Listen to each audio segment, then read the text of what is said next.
അമ്മ അതിന്റെ കാരണങ്ങൾ അവർ മാനസികമായിട്ട് അവൾക്ക് ചിലപ്പോൾ എന്തെങ്കിലും ബുദ്ധിമുട്ടുണ്ടായിരുന്നിരിക്കും. അത് ആരുമായിട്ട് ഷെയർ ചെയ്തതായിട്ട് ആരും പറയുന്നില്ല. നമസ്കാരം. കോട്ടയം ഏറ്റുമാനൂർ വീണ്ടും ഒരു മരണം. എന്തോടെ ഈ പറയുന്ന ഷൈനിയെ നിങ്ങളെല്ലാം അനുകരിക്കുകയാണോ? ഷൈനി നിങ്ങൾക്കൊരു മാതൃകയായി മാറിയിരിക്കുകയാണോ? രണ്ട് പെൺകൊച്ചുകളെ കൊണ്ട് ഈ പറയുന്ന ജിസ്മോൾ എന്ന് പറയുന്ന advocate, well educated, panchayat president, ഹൈക്കോടതി വക്കീല്, രണ്ട് കുഞ്ഞുങ്ങളെയും കൊണ്ടുവന്ന് 5 വയസ്സും 2 വയസ്സും പാവം കുട്ടികളെയും കൊണ്ടുവന്ന് എന്ത് ചെയ്യുന്നു? ആറ്റിൽ ചാടി മരിക്കുന്നു. ഇതൊക്കെ എന്തോ ഈ കേൾക്കുന്നത്? ഇതിപ്പോ ആ ഏറ്റുമാനൂർ രണ്ടാമത്തെ സംഭവമാണ്. 1 മാസവും കൂടി ആയിട്ടില്ല നമ്മുടെ ഷൈനിയുടെ വിഷയവുമായി ബന്ധപ്പെട്ട് നമ്മളൊരു വീഡിയോ ഇട്ടിട്ട് ഇത്രയും കോലാഹലമായിട്ട്, അല്ലേ? ഷൈനിയുടെ വിഷയം ഈ വിഷയം തമ്മിൽ നമ്മൾ പിന്നെ താരതമ്യം ചെയ്യുമ്പോൾ രണ്ട് കാറ്റഗറി എന്ന് പറയാൻ പറ്റും. ഷൈനി സാമ്പത്തിക ബുദ്ധിമുട്ടും കാര്യങ്ങളും പ്രശ്നങ്ങളും 2 പെൺകുട്ടികളെ പോറ്റാൻ വേണ്ടിയിട്ട് പെടാപ്പാട് പെടുന്ന ഒരു പെൺകുട്ടിയായിരുന്നു ഷൈനി. ഇവിടെ അങ്ങനെയല്ല. ഇവിടെ വിദ്യാഭ്യാസമുണ്ട്, പിന്നെ സാമ്പത്തിക ബുദ്ധിമുട്ടുകൾ ഒന്നുമില്ല, തൊഴിലുണ്ട്, എല്ലാം ഉണ്ടായിട്ട് കൂടി എന്നിട്ടും പോയി മരിച്ചതേ മരിച്ച്. ഈ 2 കുട്ടികളെ നിങ്ങൾ അതിനുശേഷം ഇപ്പം ട്രിവാൻഡ്രത്ത് ആര്യനാട് എന്തോ 2 പെൺകുട്ടികളെയും ഈ പറയുന്ന 2 കുട്ടികളെയും കൊണ്ട് കഥ കടച്ചു, പിന്നെ മണ്ണെണ്ണ ഒഴിച്ച് കത്തിച്ചു. നിങ്ങളിപ്പോ ഇതൊരു ഹരമാക്കി, അല്ലെങ്കിൽ ഈ പറയുന്ന ഷൈനിയുടെ മരണത്തിന് ശേഷം എല്ലാവരും ഷൈനിയെ ഒരു മാതൃകയാക്കിക്കൊണ്ട് മരണങ്ങൾ സംഭവിക്കുന്നു എന്ന് നമുക്ക് വളരെ ശക്തമായിട്ട് സംശയിക്കേണ്ടതായിരിക്കുന്നു. ഷൈനിയുടെ മരണത്തിന് ശേഷം നിങ്ങൾ നോക്കിയത് ഒരുപാട് മരണങ്ങൾ ഇങ്ങനെ നടന്നു. സ്വന്തം മക്കളെ കൂട്ടുപിടിച്ചുകൊണ്ട്, ഒന്നും പറഞ്ഞിരുന്ന പാവം പിഞ്ചു കുട്ടികളെ കൂട്ടുപിടിച്ചുകൊണ്ട് അവരെയും കൂടി മരണത്തിലേക്ക് വലിച്ചിടുന്ന ഒരു പ്രവണത ഇപ്പൊ നമ്മുടെ കേരളത്തിൽ നടക്കുന്നുണ്ട്. സത്യം പറഞ്ഞാൽ ഈ ഒരു മരണവും ഞാൻ അതുമായിട്ട് ബന്ധപ്പെടുത്തി പറയും. ആ ഒരു മരണവും ഷൈനിയുടെ മരണം ഇവരിൽ കുറച്ചെങ്കിലും സ്വാധീനം ചെലുത്തിയിട്ടുണ്ട്. അതുകൊണ്ട് തന്നെയാണ് ആ 2 കുട്ടികളെ, ആ 2 പെൺകുട്ടികൾ, അവിടെ 2 പെൺകുട്ടികളായിരുന്നു, ഇവിടെയും 2 പെൺകുട്ടികൾ, ഒട്ടും അവർക്കൊന്നും അറിയില്ലെന്നേ. 5ഉം 2ഉം വയസ്സുള്ള 2 പൊടി കുട്ടികൾക്ക് അവർക്ക് എന്തറിയാം? അവരെ കൊല്ലം ഇവർക്കൊക്കെ ആരാ ലൈസൻസ് കൊടുത്തത്? നിനക്കൊക്കെ എന്തെങ്കിലും വിഷയം ഉണ്ടെങ്കിൽ നീയൊക്കെ പോയി ചാവ്. നിങ്ങൾ ചാവുന്നതിനോട് ഞാനത് കുറ്റപ്പെടുത്തി പറഞ്ഞു. പക്ഷെ ആ കുട്ടികളെ കൂടി കൊല്ലുമ്പോഴേ സത്യം പറഞ്ഞാൽ അത് ആ ഒരു വിഷമം എനിക്ക് മനസ്സിലാവുന്നത്. ഏത് തരത്തിലുള്ള അമ്മയാണെന്ന് എനിക്ക് മനസ്സിലാവുന്നില്ല. ഷൈനിയുടെ വിഷയമാണെങ്കിൽ നമുക്ക് ഒരു വിധമെങ്കിലും എന്നെ ന്യായീകരിക്കുന്നത്. ഷൈനി അത്രയ്ക്ക് കഷ്ടപ്പെട്ടു. ഇന്ന് ഞാൻ പോയി സ്വന്തം തന്ത്യാൻ വരെ എന്ത് ചെയ്തു? ഷൈനിയെ കുറ്റപ്പെടുത്തി, അല്ലേ?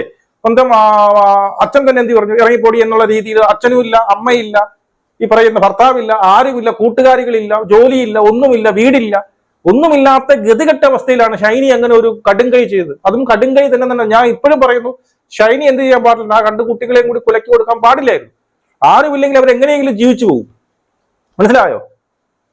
അതുപോലെയല്ല ഇവിടെ സംഭവിച്ചത്. ഈ ജിസ്മോ എന്ന് പറയുന്നത് നല്ല രീതിയിൽ പഠിച്ച കുട്ടിയാണ്, ഹൈക്കോടതിയിൽ വക്കീലാണ്, പഞ്ചായത്ത് പ്രസിഡന്റ് ആയിരുന്നു, ഭർത്താവിന് ബസ്സുണ്ട്, ഭർത്താവ് ഇലക്ട്രിക്കൽ എഞ്ചിനീയർ എന്നോ അങ്ങനെയൊക്കെ പറയുന്നുണ്ട്.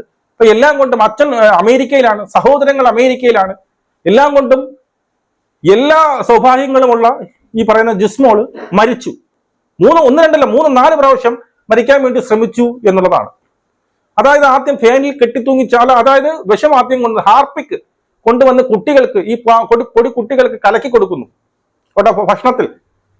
എന്നിട്ട് ഇവള് കയറി ഫാനിൽ കയറി തൂങ്ങിച്ചാവാൻ വേണ്ടി ശ്രമിച്ചു. വന്നൊടിഞ്ഞ് വീണു. ഫാനിന്റെ ലീഫ് എന്ത് ചെയ്തു? വളഞ്ഞു വന്ന് വീണു. അതിനുശേഷം ഞരമ്പുറത്തു. മനസ്സിലായോ? കുട്ടികളപ്പം വിഷം കൊടുത്തിരിക്കുക. ഈ കുട്ടികൾക്ക് വിഷം കൊടുക്കുന്ന സമയം, അതായത് ഭർത്താവും മാതാവും കൂടി എന്ത് ചെയ്തു? മാതാവിന് ക്യാൻസർ രോഗി എന്തോ ആണ്, കീമോ എന്തോ ചെയ്യാൻ വേണ്ടിയിട്ട് പോയതാ. ആ സമയത്ത് വേലക്കാരി വരുന്നു. വേലക്കാരി വന്നപ്പോൾ വീട് മൊത്തം അടച്ചിട്ടിക്കുക. വേലക്കാരി എടുത്ത് വീടിനകത്ത് നിന്ന് വിളിച്ചു പറയുന്നു, ഞാൻ കുളിമുറിയിലാണ്, നീ പൊക്കിയോ, ഇന്ന് ഭർത്താവും അമ്മയൊന്നും ഇല്ല, ഞാനിവിടെ ഉണ്ട്, നീ ഇന്ന് വരേണ്ട ആവശ്യമില്ല എന്നും പറഞ്ഞ് എന്ത് ചെയ്യുന്നു? വേലക്കാരിയെ തിരിച്ചു പറഞ്ഞയക്കുന്നു. ആ സമയത്ത് ആ കുട്ടികൾ അവിടെ വിഷം കൊടുത്ത് ഇട്ടിരിക്കുകയായിരുന്നാണ് ഞാൻ മനസ്സിലാക്കുന്നത്. ആ കുട്ടികൾ അവിടെ ഇരുന്ന് കരഞ്ഞു എന്ന് അയൽവാസികൾ പറയുന്നുണ്ട്. അപ്പൊ ഒരു വകയും അറിഞ്ഞുകൂടാത്ത, നാളെ എത്രയോ കാലം, എത്രയോ വർഷം ഈ ഭൂമിയിൽ ജീവിച്ച് അവരുടെ ആഗ്രഹങ്ങളൊക്കെ സബലീകരിച്ച് ജീവിക്കാനുള്ള പൊടി 2 കുട്ടികളെയാണ് ഈ പറയുന്ന ജിസ്മോൾ എന്ന് പറയാം. എനിക്ക് ഒരു സഹതാപവുമില്ല ജിസ്മോളിനോട്. ജിസ്മോൾ എന്ന് പറഞ്ഞാൽ അവൾ കൊന്നത്. താങ്കൾ ചത്തു, എന്തോ ആയിക്കോട്ടെ, മനസ്സിലായി. എന്നിട്ട് എന്ത് ചെയ്തു? തൂങ്ങിച്ചാവാൻ വേണ്ടി ശ്രമിച്ചു, നടന്നില്ല. കുട്ടികൾക്ക് ആദ്യമേ ഹാർപ്പിക്ക് കലക്കി കൊടുത്തു. അതിനുശേഷം കൈ ഞരമ്പ് മുറിക്കുന്നു, കൈയിന്റെ ഞരമ്പ് മുറിക്കുന്നു. അതിനുശേഷം പിന്നീട് എന്ത് ചെയ്തു? കുറുക്കിലൊക്കെ പൊള്ളലുണ്ട്. എനിക്കൊന്ന് കുറുക്കിൽ പൊള്ളൽ വരണമെങ്കിൽ എന്തോ മണ്ണെണ്ണ എടുത്ത് ഒഴിച്ചിട്ട് കത്തിക്കാൻ വേണ്ടി ശ്രമിച്ചു. അതും നടന്നില്ല. അതിനുശേഷം ഈ 2 കുട്ടികളെ എനിക്കൊന്നും ഈ വിഷമൊക്കെ കഴിച്ച് ഒരു അബോധാവസ്ഥയിൽ പകുതി മയക്കത്തിലുള്ള കുട്ടികളെ നേരെ കൊണ്ടുവന്ന് ഈ ആട്ടിൻകടയിൽ കൊണ്ടുവന്ന് എന്ത് ചെയ്തു? എടുത്ത് ചാടുന്നു, മരിക്കുന്നു. മോളും മരിച്ചു, 2 കുട്ടികളും മരിച്ചു, തള്ളയും മരിച്ചു. ഒരു തെറ്റും ചെയ്ത കുട്ടികളെ നിങ്ങൾ എന്തിനു ഇത് കൊന്നു എന്നുള്ളതാണ് എന്റെ ക്വസ്റ്റ്യൻ. അതുകൊണ്ട് തന്നെ ഇത് ഒരു തരത്തിലെങ്കിലും മറ്റൊരു തരത്തിൽ ഈ പറയുന്ന ഷൈനിയുടെ മരണവും ഈ 2 പെൺമക്കളെയും കൂട്ടിപ്പിടിച്ച് ആ ഷൈനിയുടെ മരണം, അപ്പൊ ഷൈനിയുടെ മരിച്ചപ്പോ ആൾക്കാരെല്ലാം എന്ത് ചെയ്തു? ഈ ഷൈനിയെ നല്ലത് പറഞ്ഞു, അല്ലേ? ഷൈനിയെ കുറിച്ച് ആൾക്കാരിൽ സ്നേഹം വന്നു. ഷൈനി ഇപ്പോഴും പാവം എന്നൊരു സഹതാപ തരംഗം ഷൈനിക്കുണ്ട്, അത് ഇപ്പോഴും ഉണ്ട്. എന്റെ മരണശേഷവും എനിക്കും അങ്ങനെ ഒരു സഹതാപ തരംഗം കിട്ടും. ഞാനും ഇതുപോലെ വേറെ മരണശേഷമെങ്കിലും എന്നെ കുറിച്ച് 4 ആൾക്കാർ നല്ലത് പറയും എന്ന് പലവരും ഇപ്പൊ വിശ്വസിക്കുന്നു എന്നെനിക്ക് തോന്നുന്നുണ്ട്. സത്യമായിട്ട് ഞാൻ പറയുകയാണ്, ഈ ഷൈനിയുടെ മരണം അതിനുശേഷം എനിക്ക് 4 ഓ 5 ഓ ആയി സ്വന്തം മക്കളെയും കൂടി കൂട്ടിക്കൊണ്ടുപോയി മരണത്തിലേക്ക് പോകുന്ന മാതാപിതാക്കൾ 4 ഓ 5 ഓ അതിന് ശേഷം നടക്കുന്നത്.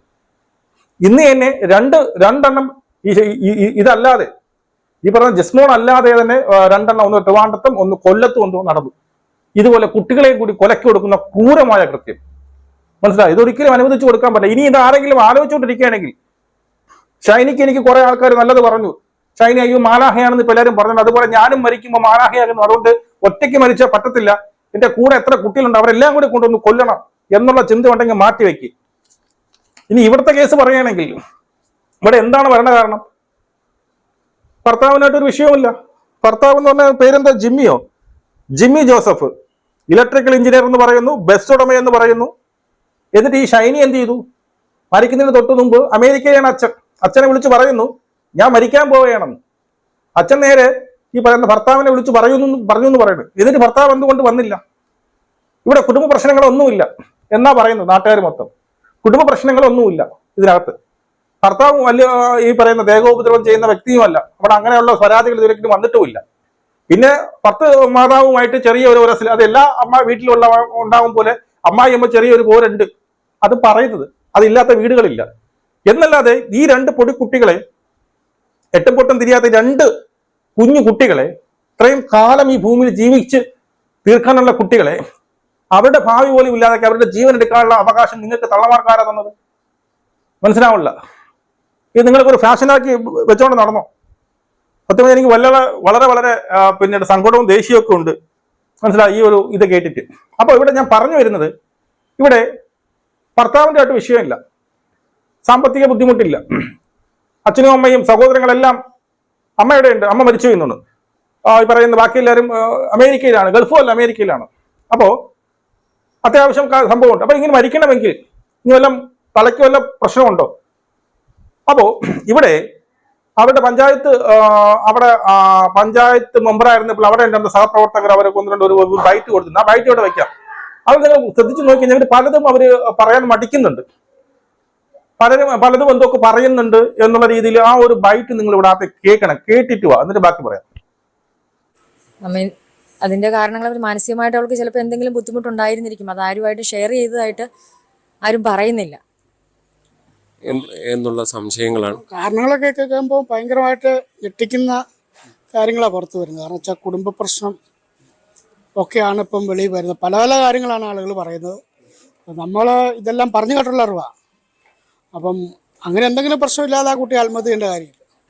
കാരണം വെച്ചാൽ അങ്ങനെ എന്തെങ്കിലും പ്രശ്നമില്ലാതെ മരിക്കാൻ വേണ്ടി തന്നെ പല അറ്റംപ്റ്റ് നടത്തി, എന്നിട്ടും ആണ് ലാസ്റ്റ് പേരൂരാറ്റിൽ പോയി കുഞ്ഞുങ്ങളെ ആട്ടി ചാടുന്നത്. അപ്പം അതുപോലെ ഹർട്ട് ചെയ്താൽ, അതുപോലെ ബുദ്ധിമുട്ടുണ്ടാക്കിയ സംഭവം ആ വീട് ഉണ്ടായിട്ടുണ്ടെന്നുള്ള 100% ഉറപ്പാണ്. അല്ലെങ്കിൽ അങ്ങനെ ഒരു ഇത്രയും ബോൾഡ് ആയിട്ടുള്ള നിങ്ങൾക്ക് വിശ്വസിക്കാൻ പറ്റില്ല? ഒരിക്കലും വിശ്വസിക്കാൻ പറ്റില്ല. അല്ലെ ബോൾഡായ ഒരാൾ ആത്മഹത്യ, സാമ്പത്തിക പ്രശ്നങ്ങളോ കാര്യങ്ങളൊന്നും അവർക്കില്ല, വേറെ പ്രശ്നങ്ങളോ കാര്യങ്ങളോ ഉള്ളതായിട്ട് ഞങ്ങൾക്ക് അറിയില്ല. അവരുടെ ഫാമിലി, അച്ഛനും ഒക്കെ, അമ്മ മരിച്ചു പോയെങ്കിലും അച്ഛനുമായിട്ട് നല്ല ആങ്ങളമാരുമായിട്ടൊക്കെ നല്ല ബന്ധങ്ങളാണ്. അച്ഛന്റെ കല്യാണത്തിനൊക്കെയും ഇവരുടെ മുൻകൈ എടുത്തിരുന്നു കുട്ടി മുൻകൈ എടുത്തിരുന്നു. പക്ഷെ അവരുടെ കല്യാണം കഴിച്ചു വിട്ട ഫാമിലി എന്തെങ്കിലും പ്രശ്നങ്ങളായിരിക്കും എന്നുള്ളതാണ് നമ്മുടെയൊക്കെ നിഗമനം. നിങ്ങൾ അത് കേട്ടില്ല. ഇതിനകത്ത് ആ തുടക്കം കാണണം, ഞാൻ കുറച്ച് കട്ട് ചെയ്ത് കളഞ്ഞത്. തുടക്കം ആ സ്ത്രീ, പഞ്ചായത്ത് മെമ്പറും തടിച്ച അവരൊക്കെ എന്തോ പലതും പറയുന്നുണ്ട്, ഞെട്ടിക്കുന്നതാക്കാണ് കേൾക്കുന്നത്. പക്ഷെ ആർക്കും അങ്ങോട്ടും ഇങ്ങോട്ടും പരസ്പരം യഥാർത്ഥ കാരണം എന്താണ് എന്നുള്ളത് അവർ പറയുന്നില്ല. ഇനി മറ്റേതെങ്കിലും ബന്ധമുണ്ടോ എന്ന് കൂടി ഞാൻ സംശയിക്കുന്നു. ഇതിനകത്ത് മറ്റൊരുത്തൻ ഉണ്ടോ? അല്ല, നമ്മുടെ ലോജിക്കൽ ചിന്തിച്ചു നോക്കിയേ. ഇവിടെ ആത്മഹത്യ ചെയ്യാൻ വേണ്ടിയിട്ട്, അല്ലെങ്കിൽ ഈ 2 കുട്ടികളെയും കൂടി കൊണ്ടുപോയി മരണപ്പെടാൻ വേണ്ടിയിട്ട് ഞാൻ രണ്ട് കാരണങ്ങളെ കാണും. ഇപ്പൊ നമ്മൾ പൊതുവേ നമ്മൾ അറിഞ്ഞ സ്ഥിതിക്ക് ഭർത്താവുമായിട്ട് വലിയ വിഷയവും കാര്യങ്ങളും ഇല്ല. അങ്ങനെ പോയി ഇത്രയും വലിയൊരു ക്രൂരത ചെയ്യാൻ വേണ്ടിയിട്ടുള്ള വിഷയങ്ങളും കാര്യങ്ങളൊന്നും ഭർത്താവുമായിട്ട് തൽക്കാലം കാണുന്നില്ല. പണമുണ്ട്, ജീവിക്കാനുള്ള വകയുണ്ട്, പഠിത്തമുണ്ട്, എല്ലാം ഉണ്ട്. ഇന്നല്ലെങ്കിൽ നാളെ വീണ്ടും ഈ പറയുന്ന ഹൈക്കോടതിയിൽ പ്രാക്ടീസ് ചെയ്യുന്ന ഒരു കക്ഷിയും കൂടിയാണ്. ഏതോ ഒരു ബാങ്കിലോ എന്തോ ലീഗൽ അഡ്വൈസറായിട്ട് ശ്രമിച്ചുകൊണ്ടിരിക്കുന്നുണ്ട്. അത് എന്നായാലും കിട്ടുമെന്നുള്ളതാണ്. അപ്പോൾ മാനസിക പ്രശ്നങ്ങളുണ്ട് ഇതിനകത്ത്. ഈ പറയുന്ന ഇവൾക്ക് മാനസികമായിട്ടുള്ള എന്തെങ്കിലും വിഷയങ്ങൾ ഉണ്ടാവാം. ഇതിനു മുമ്പേ ആത്മഹത്യ ശ്രമിച്ചു എന്നൊരു ചെറിയ ന്യൂസ് വന്നു, സത്യാവസ്ഥ അറിയത്തില്ല. അല്ലാന്നുണ്ടെങ്കിൽ മറ്റേതോ ബന്ധം, ഇത് രണ്ടുമാണല്ലോ മെയിനായിട്ട് വരാനുള്ളത്. മാനസിക പ്രശ്നം, ഇല്ലെങ്കിൽ മറ്റേതോ പുരുഷനുമായിട്ടുള്ള ബന്ധം, അവർ തമ്മിലുള്ള വിഷയവും അല്ലെങ്കിൽ എന്തോ ആണ്. ഇത് രണ്ടേ എനിക്ക് തോന്നുന്നുള്ളൂ. നിങ്ങളുടെ അഭിപ്രായം നിങ്ങൾ കമന്റായി രേഖപ്പെടുത്തൂ. ഞാൻ ഒരിക്കൽ കൂടി പറയുന്നു, ഇത് കണ്ടുകൊണ്ടിരിക്കുന്ന ഏത് മാതാക്കളായാലും ആത്മഹത്യക്ക് വേണ്ടി ശ്രമിക്കുന്ന അല്ലെങ്കിൽ ചിന്തിക്കുന്നവര് ഒക്കെ ഉണ്ടെങ്കിൽ ഒരു കാര്യമുള്ള, രണ്ട് കുട്ടികളെ കൊണ്ടുവന്ന് കൊല്ലുന്ന ഒരു ഫാഷനിലേക്ക് നിങ്ങൾ പോകരുത്. ഒരിക്കലും ഷൈനിയെ ഒരു മാതൃകയായി എടുക്കരുത്. ആ കുട്ടികളെങ്കിലും ജീവിച്ചു പോട്ടെ. മനസ്സിലായോ? നിങ്ങൾക്ക് എന്തെങ്കിലും സങ്കടമോ ദുഃഖമോ ഉണ്ടെങ്കിൽ നിങ്ങളുടെ സുഹൃത്തുക്കളോടോ ആരുടെങ്കിലും എന്തെങ്കിലും ഷെയർ ചെയ്യാൻ ശ്രമിക്കൂ. അങ്ങനെ വിമ്മിപ്പൊട്ടി എനിക്ക് ഷെയർ ചെയ്യാനും പറ്റില്ല, ചത്തേ പറ്റുമെന്നുണ്ടെങ്കിൽ ഇപ്പോൾ ഒറ്റയ്ക്ക് പോയി ചാവി. ആ കുട്ടികളെ, പൊടി കുട്ടികളെ നിങ്ങൾ കൊലയ്ക്ക് കൊടുക്കരുത്. നിങ്ങൾ ആ കുട്ടികളോട് ചെയ്യുന്ന ഏറ്റവും വലിയ ദ്രോഹമാണ്. ഇതുപോലത്തെ പാപമില്ല. അതുകൊണ്ട് എനിക്ക് ഈ പറയുന്ന ജിസ്മോളോട് ഒരു തരി പോലും സഹതാപമില്ല, വെറുപ്പേ ഉള്ളൂ. നമുക്ക് വീണ്ടും കാണാം. ജയ് ഹിന്ദ്.